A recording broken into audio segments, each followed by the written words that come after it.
Well, good afternoon, everyone. Welcome to our communications webinar on how to set up a communications plan on short notice.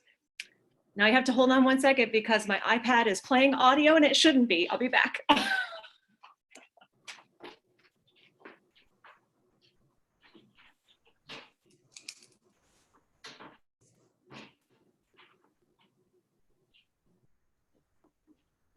Sorry. This is how to be effective with your communication. Okay, so good afternoon, everyone. Welcome back to our communications workshop this afternoon. My name is Megan Coakley, and I'm the director of the Office for the New Evangelization for the Archdiocese of Philadelphia. And I'd also like to introduce to you our co-host today. So Elena, would you like to introduce yourself? Sure. Thank you so much, Megan. My name is Elena Longo, and I serve as the Deputy Communications Officer for the Archdiocese of Philadelphia. Hopefully this will be much better than the weather that we're having today. I'd like to introduce Bonnie. Hi, my name is Bonnie Ollinger. Thanks, Elena. I'm with the Office for Communications as well, and I serve as the Communications Specialist for Education, as well as the Social Media Coordinator under Elena's direction, as well as our Chief Communications Officer, Ken Gavin. And I'm very excited to be with you all and to get started on our program. So thank you. It's going to be a very good and hopefully very practical workshop this afternoon. My prayer all day has been that it be helpful for you. So that's what we're asking the Holy Spirit to do. So with that, let's just start with a short prayer and then we'll get started. In the name of the Father and of the Son and of the Holy Spirit, amen. Dear Lord Jesus, we praise and thank you for the ways that you're leading us right now in the middle of this crisis. Jesus, we ask you to be with us, to be with each parish in their discernment, especially of this communication plan and how it is that you want to lead all of us to connect with our parishioners more closely, more deeply, and more effectively.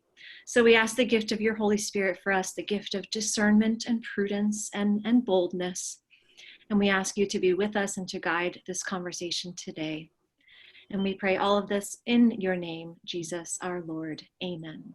In the name of the Father and of the Son and of the Holy Spirit. Amen. Okay, so just a few little housekeeping tips of how the webinar is going to go.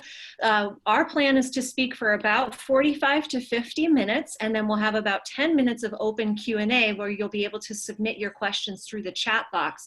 Right now, the chat box is not open because a lot of questions that may come through will address during the webinar. So we'd like you to just really focus on listening, and then at the end, if there's questions that you have that have not been addressed, we're very happy to address those at the end. A couple of other things too, the webinar is being recorded. I had to check and make sure. So it is being recorded. And so anyone who registered for this will receive a copy of this webinar afterwards. And it'll also be shareable, just like the original Arise webinar. So other people that you think need to hear this information, you'll be able to share it with them as well. Another note too is that after this webinar, we're going to be sending you a follow-up email with a lot of the handouts that we're using. So the three of us are going to be using slides. Those slides will be sent to you. You will receive what Elena and Bonnie will refer to as the social media toolkit. That will also be sent to you. I'm going to send you some tips about mass email communication. I'm going to refer to that in a little bit. I'm also going to send you some information about how you can obtain financial assistance in order to start a mass email account, because we know everybody is really probably financially in very difficult circumstances right now. So we're going to send a lot of information to you afterwards as well. Including, like I said, the slides. So don't feel like you have to write down everything on the slides. You will get them. And I think that's it as far as the housekeeping goes. Yes, okay, we're good. Okay, so I'm going to attempt to share my screen with you so that you can see the slides. Okay, great. So just a little note here, I'm going to be working off of these slides to talk about mass email communication. And you can see there's a little picture of me down at the bottom of your screen. If my face is in the way of the slide and you want to get rid of it, you can just click there's a little blue circle that has a minus sign. You can just click that and it will move my face out of the way so you can actually see the slide in case it's blocking any important information. Okay, so with that, let's start with our first slide.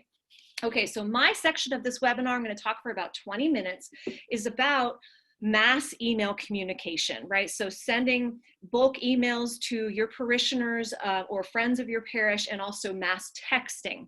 So just why and what are some of the logistical pieces of information that it's good to know about mass email and mass texting. So I just want to start very briefly with a point about why. So why set up a mass email account and or a mass texting account? So certainly now during the pandemic, this is a particularly critical situation. So primarily, right, we don't have a bulletin to hand anybody because no one's coming to church. So mass email is really important for being able to communicate to your parishioners the different supports that you're still offering to them, right? And so it's a way of getting to their homes and communicating with them and sending them all of the wonderful things that you're doing in your parish to continue to support people even though they can't come to mass.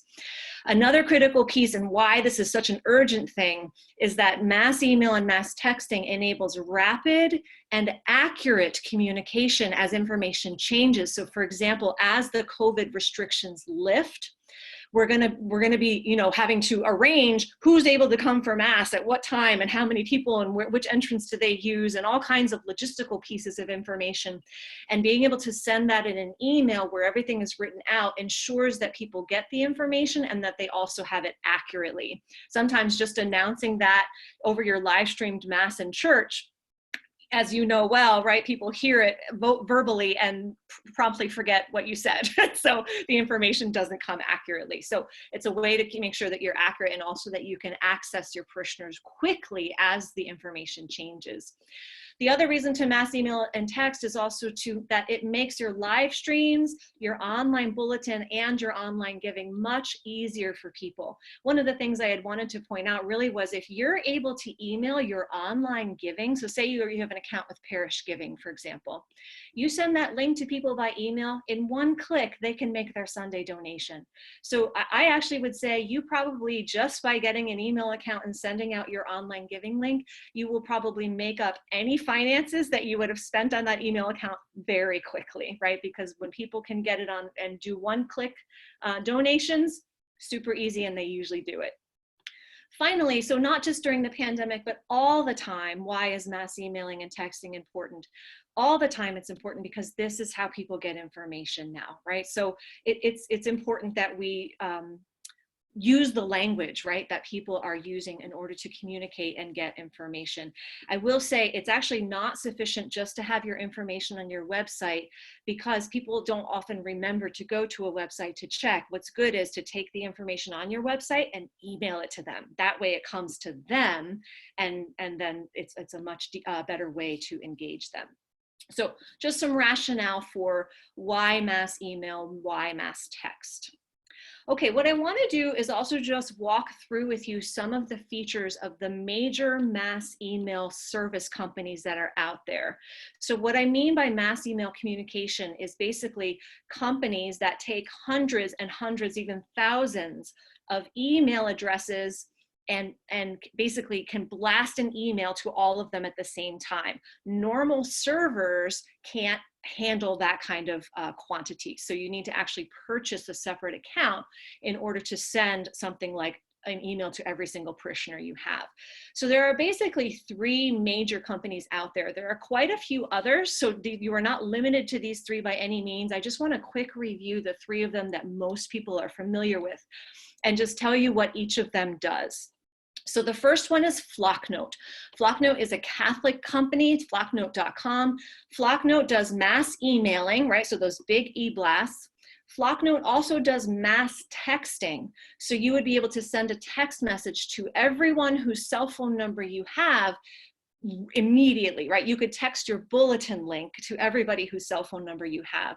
It also has some helpful features for helping people get on your email list, such as text to join. Text to join basically means that you invite people to text a specific word to a specific phone number, and if they send that text, they get added to your email list. I mean, it's immediate and rapid. Sign up forms. Flocknote also provides ways that you can put a sign up form on your website. That way anybody going to your website can sign up for your email list. So sign up forms are really, really, really important for collecting and gaining more and more email addresses and cell phone numbers. Flocknote is also extremely user friendly. So And so I just walk through those features. Now I want to just Constant Contact and MailChimp will go a little shorter. Constant Contact does everything that Flocknote does, except it does not have texting. So it does the mass emailing. They do really nicely designed emails. They have text to join. They have sign up forms, totally user friendly. So Constant Contact, if you don't need texting, Constant Contact is a great company. MailChimp is the third major company that's out there, and it's basically almost like a replica of Constant Contact, just a little bit of different pricing. We're going to talk about pricing in just a minute. MailChimp does mass emailing. MailChimp does not do texting. So again, Flocknote is the only one of the three that also allows for texting. MailChimp does offer text to join, sign up forms for your website, and it is extremely user friendly. So all three companies are very easy to use. Their customer service is very good. Sending pretty nice, helpful emails to people can be done on all three of them. So what are the differences besides text messaging? It's price. Okay, so take a look at the next slide. Pricing is going to be where the scales tend to tip a little bit. Flocknote is the most expensive of the three. The reason for that is because of the texting feature. Texting is actually quite costly. And so the Flocknote costs are going to be higher than the other three. So what I did on this slide is I provided you the pricing per month for 500 subscribers and 2,500 subscribers. Now, you know where your parish is kind of, and you could be much more than that. You could be much smaller than that. I wouldn't necessarily assess your price based on how many parishioners you have, because you may not have all of their email addresses. What you want to base your price on is how many actual email addresses do we have right now? And that's the account price that you're going to be signing up for. So all three of these companies charge you by number of subscribers. So Flocknote, if you have 500 subscribers, $55 a month. 2,500, it's going to be $115 a month.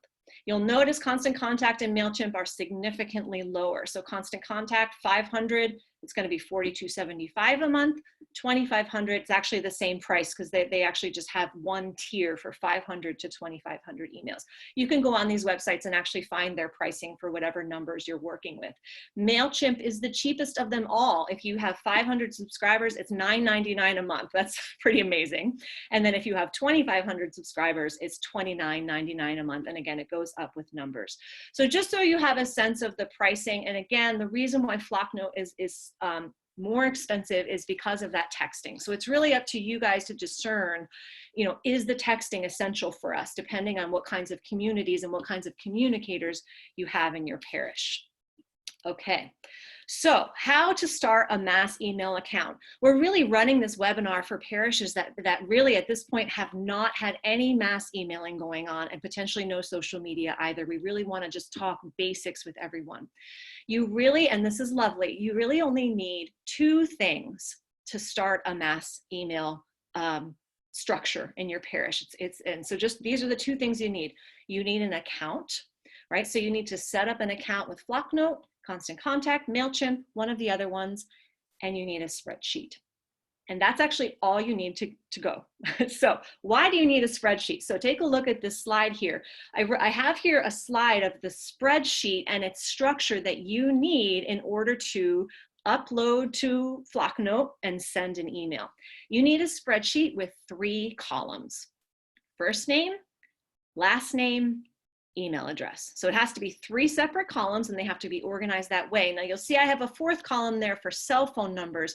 You only need that if you're using Flocknote, right? So you don't need cell phone numbers if you're using Constant Contact or MailChimp because you're not sending any texts. So, but primarily you need first name, last name, email, and maybe cell phone.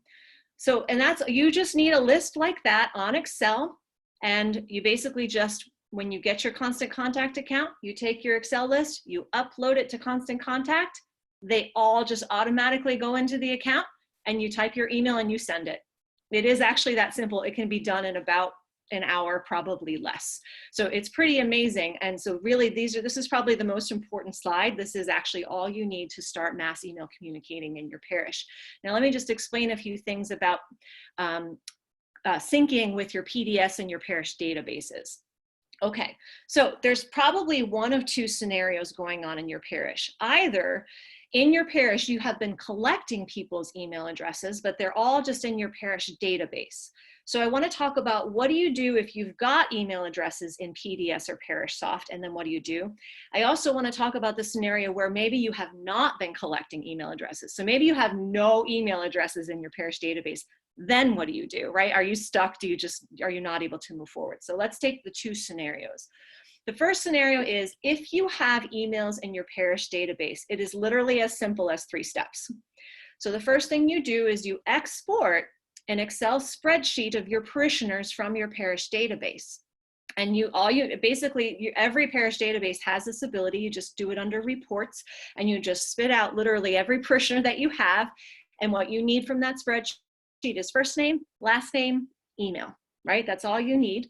Then you upload that spreadsheet from PDS into your new and improved email account that you just purchased from MailChimp. And then you actually compose your email and send it. And again, if you've got somebody who's familiar with how PDS exports and how to upload on Constant Contact, you could do this entire thing within 1 hour. It really could be done that quickly. So it's very easy and very doable. Okay, so what happens if you don't have emails in your parish database? Maybe you just have not ever gotten around to starting to collect emails. Here's what I suggest that you do. Have somebody in your parish who's going to be your designated contact collector, right?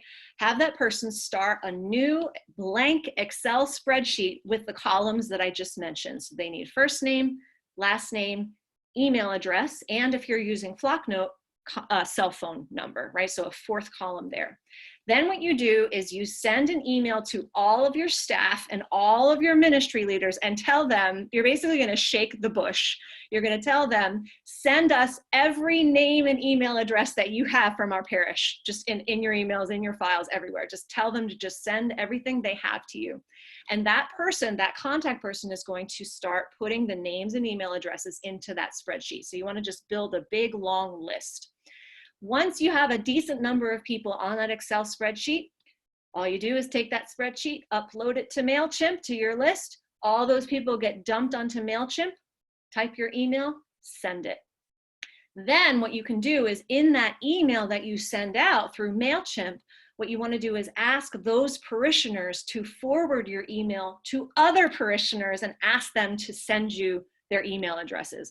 You will be very surprised at how quickly people will communicate with each other, and you could get a couple hundred email addresses just by getting the people that you have and asking them to forward it to the people that they know in your parish. You'll be quite surprised at how fast your lists can grow and your emails can start to become very effective very quickly. Okay, sorry, I'm moving fast. That's why this is being recorded, so you can listen to this again. And again, like I said, you will get these slides, so you'll get to have these steps and really look through them. Okay, just a few tips on how to grow your email list. So like I said, maybe you've got 200 right now, 200 email addresses. That goes on your constant contact list, and those are the people that you're emailing right now. But the goal is to start reaching the entire parish, right? People whose email addresses we don't have. So here's just a few things you can do to start growing your email contact reach. The first one is you can put a join our email list sign up form on your website. And here's one key thing. You want to make sure that that sign up form is accessible to every page on your parish website. So maybe somebody's going to the prep page on your website, but there's a sign up form there, right? And so all 3 of those companies, Flocknote, Constant Contact, and MailChimp, they all offer the ability to have those embeddable sign-up forms, and you just stick them on your website. They make it really easy for us to grow our lists. The second thing, this is actually a big tip that I highly recommend. In every email that you send, whether it's an individual email or a mass email, so say again, you have that list of 200 people and you email those 200, you always want to have at the bottom of every email you send a link so that people can join your email list. Because here's what happens. You send an awesome email to somebody, and what are they going to do? They're going to forward it to 10 of their friends and say, come to this thing at my parish, right?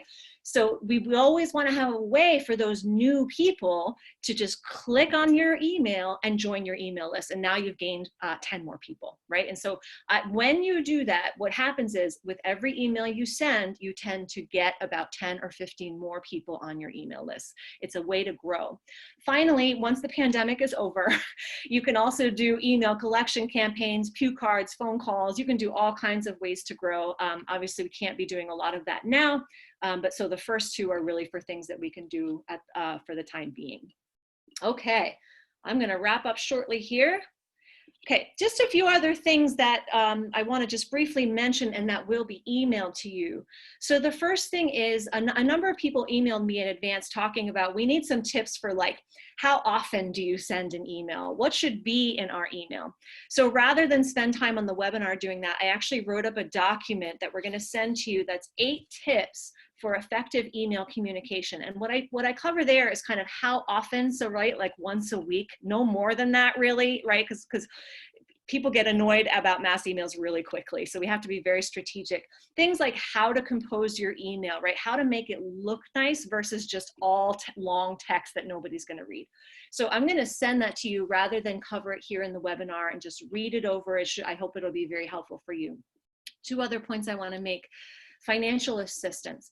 Thanks be to God, we received a grant from the Catholic Foundation. They are so supportive of us, and they gave us some money to offer you financial assistance to help you start an email account if you don't have one. So this money, it's going to be basically a $250 grant for parishes that currently do not have a mass email account or have been only using a free one.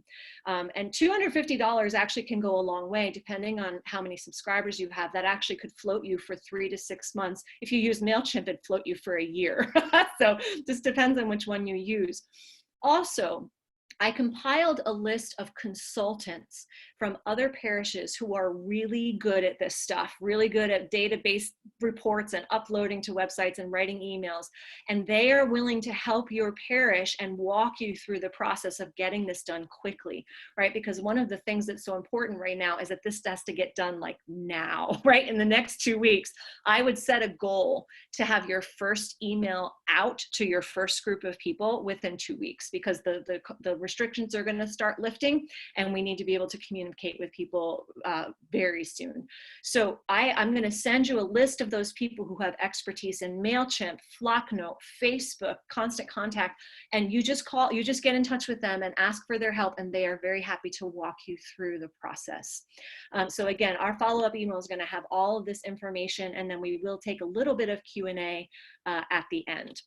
So with that, I am going to turn it over to Bonnie. I'm going to close my PowerPoint, and to Bonnie and Elena. Okay, so Elena, you're going next, right? Okay. Yes, thank you so much, Megan. I'm going to share my screen now. Let's see. Sorry.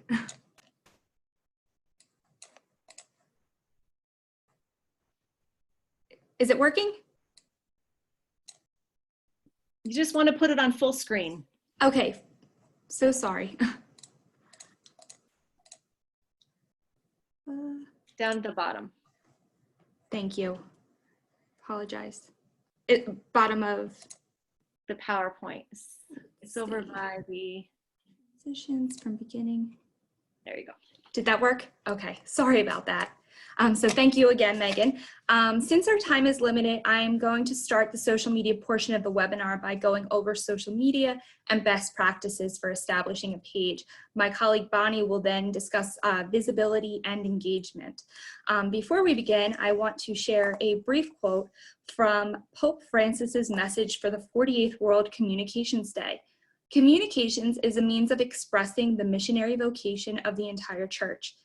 Today, the social networks are one way to experience this call to discover the beauty of faith, the beauty of encountering Christ. In the area of communications too, we need a church capable of bringing warmth and stirring hearts. I share this quote because as we continue to navigate the challenging waters of the coronavirus pandemic, as Catholics, we must use the blessings of technology to share the church's teachings and as a powerful tool for evangelization. Like Archbishop said, this too shall pass. What we discussed today will help you connect with your parish community during this unprecedented time Additionally, will help your parish community in the period immediately following the lifting of COVID-19 restrictions, helping people reintegrate into active in-person engagement with parish life. So what is social media? It's 2020. We've all heard of Facebook, Instagram, and Twitter, but what is it? Social media refers to websites and applications that are designed to allow people to share content quickly, effectively, and in real time. Social media is important for a variety of reasons. It can be a powerful tool for strengthening community, although social media interaction should not be viewed as a substitute for face-to-face gatherings. Social media can support communities in a myriad of ways, connecting people with similar interests, sharing information about in-person events, and providing ways for people to engage in dialogue, etc. In addition, it's inexpensive and often free. So, best practices for establishing a page. The USCCB has actually put together an excellent list of recommended guidelines for establishing a site. I'm going to share them with you now. These can apply to any social media platform, including Facebook, Instagram, and Twitter. Site administrators should be adults. There should be at least 2 site administrators for each site, if possible, to allow for rapid response and continuous monitoring of the site. Do not use personal sites for diocesan or parish programs. Create separate sites for each of these, and passwords and names of sites should be registered in a central location, and more than one adult should have access to this information. And then be sure to establish a site. Be sure those establishing a site know these key rules to the road. So abide by diocesan and parish guidelines. Know that even personal communications by church personnel reflects the church. Practice what you preach. Write in first person. Do not claim to represent the official position of the organization or the teachings of the church unless authorized to do so. Identify yourself. Do not use pseudonyms or the name of the parish, program, etc. as your identity unless authorized to do so. And then you want to abide by copyright and fair use regulations. Do not divulge confidential information about others. Nothing posted on the internet is private. Don't cite others, post photos or videos of them, link to materials without their approval, and lastly, practice Christian charity. The Office for Communications has put together a parish social media kit that links to instructions for setting up Facebook profile page, a profile page in a group. You will receive this toolkit later this afternoon. It will also be posted to the official Arise webpage on the Archdiocesan website. Since the toolkit goes over the instructions for setting up these sites, I'm just going to briefly go over the three different platforms. And for Facebook, I'm going to touch on what is the difference between a profile, a page, and a group. So a profile is a place on Facebook where you can share information about yourself, such as interests, photos, videos, current city, and hometown. In order for someone to see your content, they must request to be friends with you. For this reason, a profile is typically not the best option for your parish. However, in order to create and manage a Facebook page as well as a group, you must have a profile. So for example, the Office for Communications has created a profile. I just noticed, I apologize, the slide just repeated. This is actually an example of a profile. So for the Office for Communications, we have a profile using our Chief Communication Officer's name and then the email address for the office. We do not accept friend requests, and our settings on Facebook are private, so no one can see our information.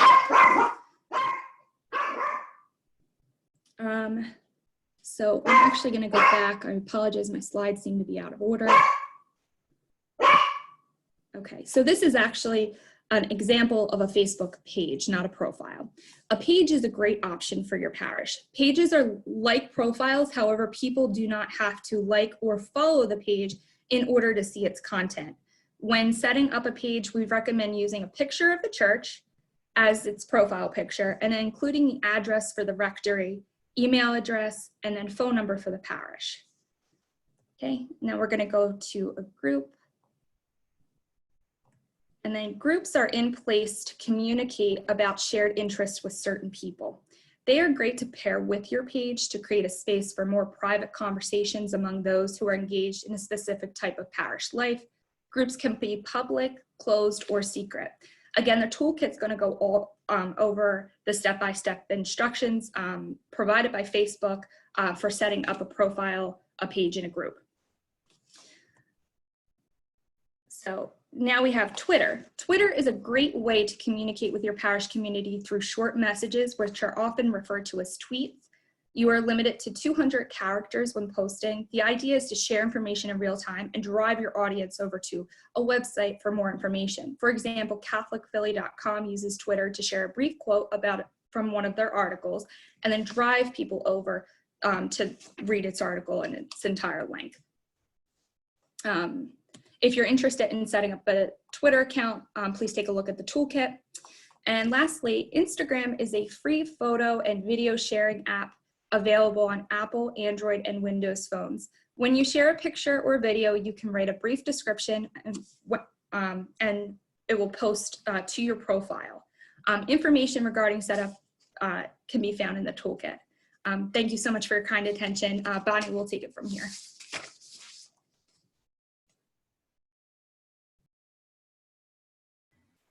Thank you so much, Elena. Okay, so I'm going to attempt to get the screen up. Give me 1 second. This world of Zoom that we're living in now.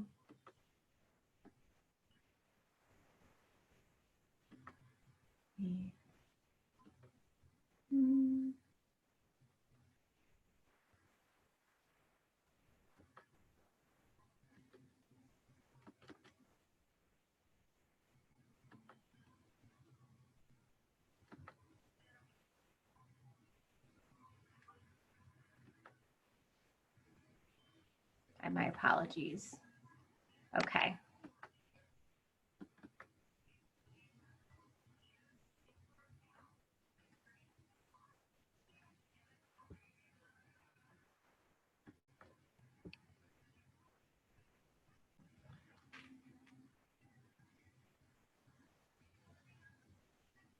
Did that work for you all? Are you seeing this? Or am I freezing?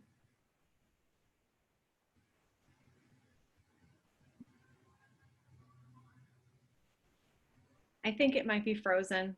Okay. You might have to go without it. Okay. So my laptop is one of the older. Bonnie, I have your slides if you want me to pull up my screen again.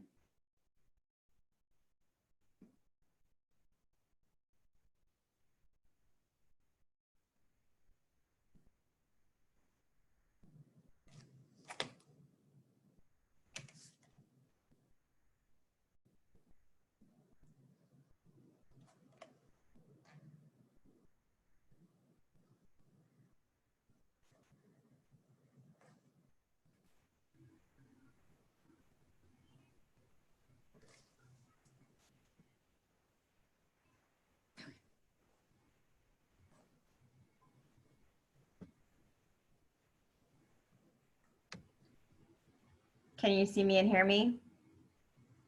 Yes, okay. Okay, so we're just gonna make it work. And I'm actually gonna speak with you about the, thank you, Elena, again, the visibility and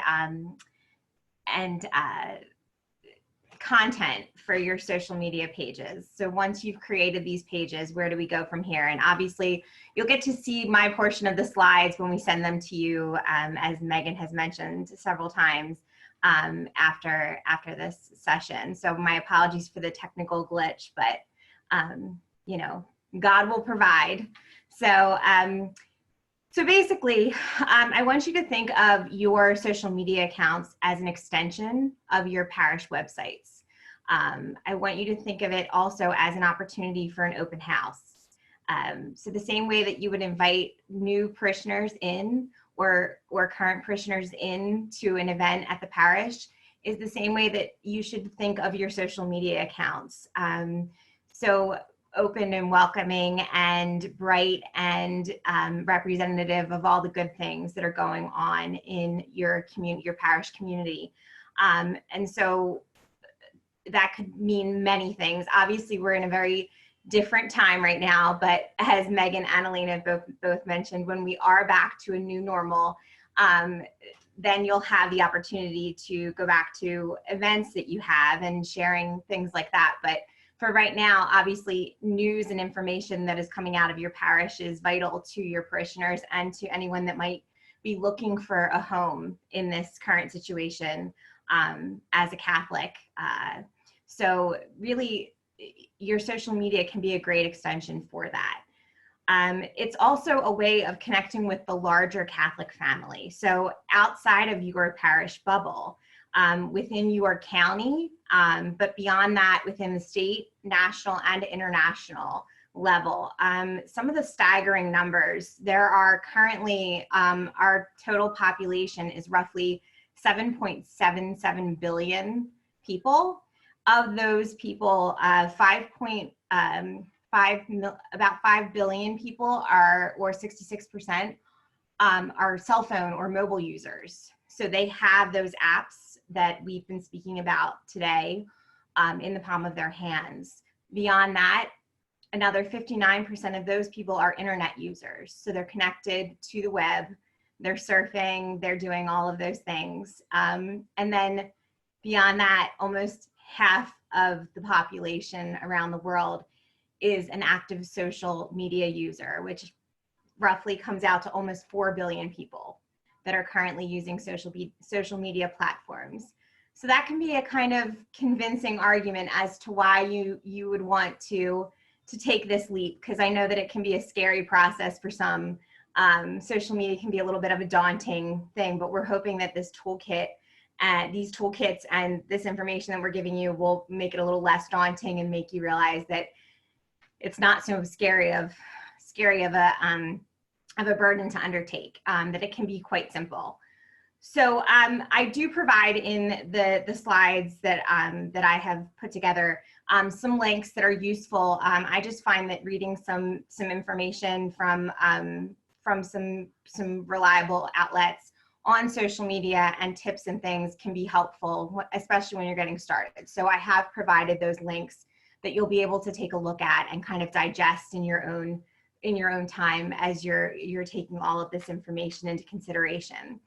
But so the nuts and bolts of Facebook, Twitter, and Instagram particularly, because those are the three that will likely be the ones that you'll consider taking on, and you may consider doing all three. You may consider doing one over two of the others. That really will be up to you and what the needs for your parish community are and how you think you can best communicate with your audience, because it really is you that understands them the best.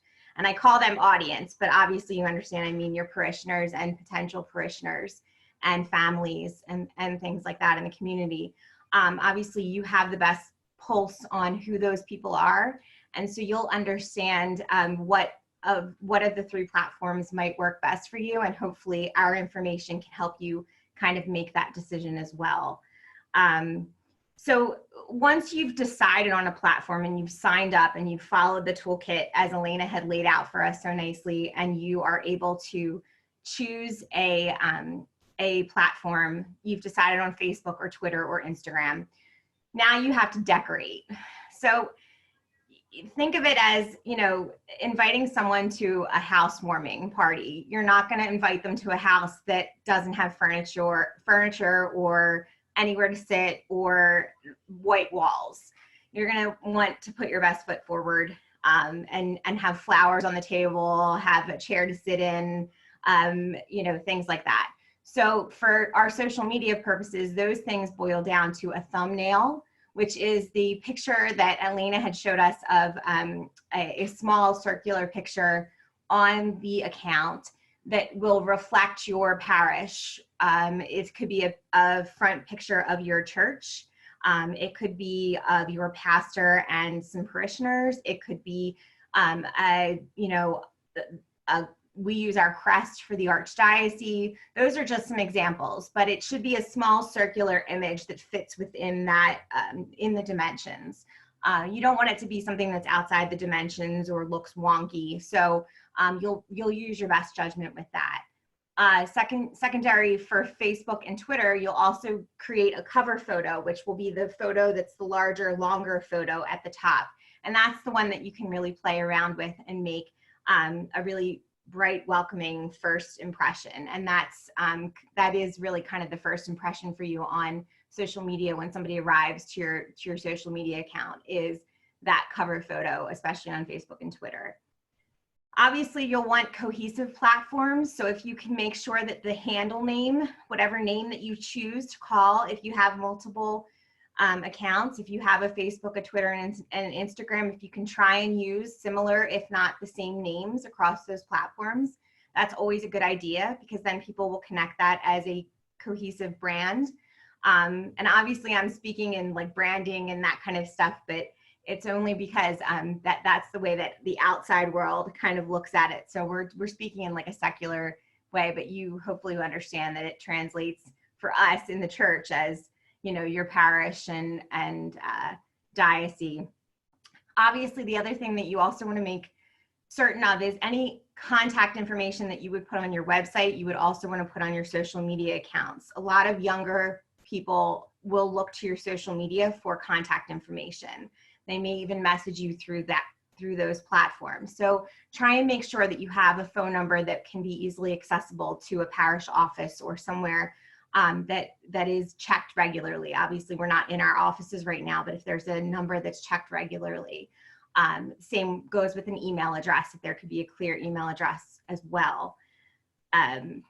Try to have multiple postings ready for the first day. So on day one, if you can think of some content that you'd like to have up, if you have old pictures, obviously we haven't had gatherings in a few months, but if you have some things you'd like to share from the last few months, or some information that you need to share from the last week, you can certainly do that on the platform. And that's where we go back to, you don't want to have blank white walls. So try and, you know, think of some content that you can have on day one so that you're not sending people to a blank page.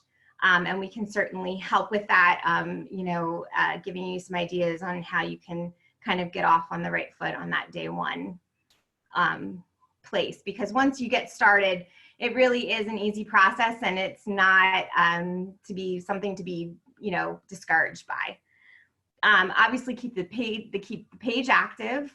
You want to keep it up to date. If someone visits a page that hasn't been updated in 3 weeks, they might be a little discouraged by that, and they might think that it's just not going to be updated, or it's dormant, and they won't come back to it. So you really want to try and keep the page as active as possible. If you can, multiple times a week is always a good idea. One of the most important things, share your social media links on your website. Most, if not all of you, have a parish website, and the parish website is your first source of information online. Your second source of information online will now be your social media accounts. And so if you can, whoever is your webmaster, or if you are your webmaster, as I'm sure many of you are, if you can put your links to your social media accounts in a very prominent position, they should now be considered contact information. Be proud of those, make them very prominent on the page so that when people go to your website, they know right away, Parish XYZ has a Facebook page, they have a Twitter account, they have an Instagram. We give you those instructions in the toolkit as to how to add the icon and the website link, and you should be able to do that, and you should do that right away. So you should be able to link those up on your website as soon as you've created your social media account. I give you some samples that I obviously can't show you right now, but they will be there for you when you go through those. And then one other thing I'm going to touch on is hashtags. A hashtag, I'm sure you've heard the phrase and you may not be familiar with it. A hashtag it's just a collection of words, or one word without any spaces, and it's preceded by the pound sign or this sign. It helps to categorize common topics that are being talked about on social media into one place. And a hashtag being talked about or used the most on social media then becomes a trending topic. So that's all that really boils down to. And the reason why it's great to use hashtags is because you can then become a part of the larger conversation. You can connect to more accounts that way, and your visibility gets raised. So you, as someone who is just starting out as a smaller user on social media, will then garner more followers that have like interests as you. And they may discover your page through a hashtag that you hadn't even thought about. So something like hashtag Catholic Twitter, hashtag Archdiocese of Philadelphia, hashtag Philadelphia. I always encourage you to use the county that you're in, hashtag Delaware County. You'd be surprised how many people use those hashtags. So to really consider that when you're creating your posts, always use hashtags. I know that sounds like a crazy word and it can be confusing, but trust me, it's a very simple concept and it will actually help raise the visibility of your posts. Some of the free apps and resources I also provide in the slides, and I'll just mention a few of them. There's something called Repost for Instagram. If you do choose the Instagram app, you will be able to create an account on something called Repost, which is another app that will allow you to share Instagram posts from other users. Sharing something is a great way of filling up content space on your page when you don't have your own unique or new content to share for that day. So to stay active on the page and to stay active within your followers and within new users, you can share things from other like-minded users, other parishes, the Archdiocese, plug, shameless plug, the Office for New Evangelization, anywhere that, obviously, like-minded users like yourself would be following. It would be a great place to share those, because then you can also connect with other people that way and raise your visibility through that channel as well. Something else is something called Page Manager app, which is for Facebook. We also can provide you with the link for that. And then Hootsuite, which we do provide you with the link in the toolkit for, and that's a managing app for Facebook, Twitter, and Instagram. And finally, Canva, which is something that we utilize in the Archdiocesan Office for Communications, that is a wonderful free, it can be free, there's a free platform for designing flyers, electronic images on your social media accounts. So that's something to really consider to make your pages more visually inspiring, and can be a great way to engage people on your social media accounts. So let's see. And then finally, video. So I'm just going to talk about video really quickly. Am I running out of time, or are we okay? Are we done? We should move on to website. Okay. All right. Okay. So, so we're going to quickly talk about website.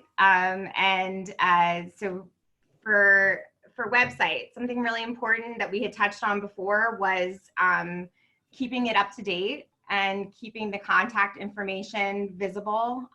So that would be an important key point, would be to have all of your contact information in one visible place, including your social media accounts. So that's something that I think I would definitely emphasize. Alina? Just touching on the keeping it up to date, it is so important. It's, we all Google, and so, we go to web pages, and if we see something with content from 2014, we're not going to necessarily use it. We're going to move away from it quickly. So it's just important if you have new staff and updating it with that, but definitely have like information about the rectory phone number, your address, and things like that. Megan?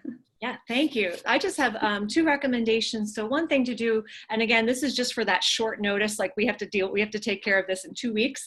So on your homepage, I would recommend that, so in other words, you want to be thinking, what is the first thing that people are seeing as my page immediately opens up. So what you want, like visible without even having to scroll, is your parish email address. So one thing I really want to recommend, don't make it hard for people to find your parish email address. Sometimes it takes 20 clicks before you can find someone to contact. So if you can just have that first thing on the page, upper right-hand corner, parish email address. If your phone number, if anybody's manning your phones right now, of course, your phone number and your social media accounts. The other thing I would recommend for your websites, again, just those are 2 quick fixes. One quick fix as well is once you start your mass email account, sorry, they're starting to mow my lawn right now. So your mass email account, you want to have your sign up form available right from your home page. So the minute somebody arrives at annunciationparish.com, there should be a link that says, stay informed about what we're up to, right? They click on that and they can sign up for your email addresses. Those 2 things are going to help parishioners find you and help new people find you in a way that I think we wouldn't have expected. So with that, we are at 50 minutes. So I've opened up the chat box. If anyone has any questions, feel free to type them in. I think I just saw a question to me. Okay, so it was Canva, and it's CANVA. And again, we did include that in the toolkit. So there is a link for Canva, as well as in the slide presentation portion that went awry on my end, that has information on that. But it's a great design tip, and it's great for new users. We were new to it, and it was easy to learn. So I would highly recommend it. One note on Canva as well, and the ladies mentioned it, but Canva is lovely because say you've got, like, for example, Arise. So I designed the Arise banner on Canva, but then when I needed a Facebook shape, which is a different shape, and when I needed an Instagram shape and I needed a flyer shape, Canva will just actually repeat the design and put it in the shape you need, and then you have everything, and you're not, because design can take hours and hours and hours. Mm-hmm. So that is a nice gift about Canva. There's another question here. Is free MailChimp enough as an email tool? So free MailChimp, it just depends on how many people, right? Because as your parish grows, you need to be able to grow your numbers. And so if free MailChimp works for the number of people that you have, go for it, right? The freer, the better. It's just, I don't know what the parameters are for free MailChimp. I'm more familiar with the other 2, but they're usually pretty limited on the number of people you can have before they start charging you. So just look that up on MailChimp. You'll see what your options are there. Okay, suggestions for bilingual communication. Should we have separate email lists, social media? Should we do separate posts or translate everything and have it bilingually? Why don't we let maybe Bonnie, because she manages Archbishop Perez's account, which is bilingual. Bonnie, why don't you offer some thoughts on that? Sure. So we do some bilingual posts. Obviously, the Archbishop's page is from a first-person point of view from the Archbishop. So there are times that he finds it very important. I mean, obviously, he always finds it very important to reach out to all of his parishioners. And there are times where there are specific messages crafted in both English and Spanish. So what we will normally try and do is, if it is a post that's trying to meet the needs of multiple languages, we will normally put an English and then a translated message in Spanish just below it in the same post. That would be my best recommendation so that people can easily find it. If you do need to separate posts and do different languages, your parish best. If there are more than one, is a group of people that are multilingual that you would need to reach, I certainly think that it is a great idea to try and reach as many as possible. And it opens up, the new people that may come in from that as well. So yeah, I would say that if you are able to include the translations in the posts. I myself don't speak Spanish, so I am lucky enough to have folks that translate for me. And the other nice thing is that there is some rudimentary help when you Google. Google Translate is a great option if you need to do something quickly that's basic. You can also use that to translate things from English into other languages, and it's unbelievable the number of languages that Google Translate can offer. So I'll just speak briefly about mass emailing with that too. One of the nice things about these applications, all three of them do this, is that you can have separate lists. You could group them into language groups, you can group people into age groups, and then what you can do is if you just choose all, so say you've got an email you want to send everybody, all languages, that you've got a couple different languages in the body of the email, you just click everybody and it goes to everybody. But then when you've got something only in Spanish, for example, then you've got your Spanish speaking parishioners singled out just so that you can send them things that would be specifically of interest to them in their language. Same with the Vietnamese, for example, Brazilian community, whatever it is. So there are ways of organizing people where when everybody needs the same thing, they get the same thing. And then when there's separate language offerings, then you can also make sure that people for whom that would be relevant would be getting it. Let's see, so, Suzanne is asking, with Flocknote, can one mailing simultaneously reach email addresses and cell phones, or are two mailings needed? There is a way to do it both. So you can send an email and then like the texters will get the link. I don't find that as user friendly. I actually generally do two. So I do an email blast, and then there's a way where you can just separate out just the email, the cell phone numbers, and text out I just find it's a little clearer for people to do two separate, but it's super quick. I mean, you just do one and then send the other, and it's really fast. This is probably helpful, Elena or Bonnie. What suggestions for getting parishioner permission to use photos on social media? So for that, Bonnie, you might be able to answer that best. Okay, so there is, we actually had a form for the Office of Catholic Education that they have for those that are under 18. So that's where that really comes into play for us in terms of minors, and that's a very important point. You should always have permission from their parent or guardian in terms of photographs and video. If you're ever including a minor in any kind of promotion on social media, there should always be a waiver for that. And so I would say that if you have a school connected to you, if it's a member of the school community, then you could certainly work with your administrators at the school because they all have those on file at the beginning of each school year. However, if it's a case of, outside of that, you may want to consider drafting your own waiver, and you can run that through the Office for Legal Services. And certainly we could also offer guidance on that, and provide the form that we have on file as a sample for anyone that might need that information. In terms of adults, it would really be a matter if it was at an event, a particular event, really just saying to them that these are we're taking photos for our parish website and our social media accounts. So if you already take photos for your website and they give the okay to that, there's an understanding that anytime anything's online at this point as an adult, that you're likely to see things on social media accounts as well. But I certainly, as I go out into the community, do let people know that when I'm taking photos, these are photos for social media or video for social media. Is it okay if I use this? So. Great, thank you. So one question is here, Father Sam is asking, do Excel spreadsheets need to be alphabetical? No, in fact, they can be super messy. Flocknote or any of these companies, they can handle anything as long as they're in the columns. You could have gaps, you can have like half emails and then half cell phones and spaces, and they can process it. So yeah, your spreadsheets don't have to be fancy, they just have to be in the right columns, and then just make sure people's names are spelled right. And of course, make sure their email addresses are spelled right, because if they're not spelled right, the emails will never reach them. Maybe we'll take 2 more questions. So Bonnie and Elena, this is an important one. So suggestions for getting rid of negative comments on social media, Facebook, Instagram. How do you manage that? I'm sorry, I think I'm gonna give this to Bonnie.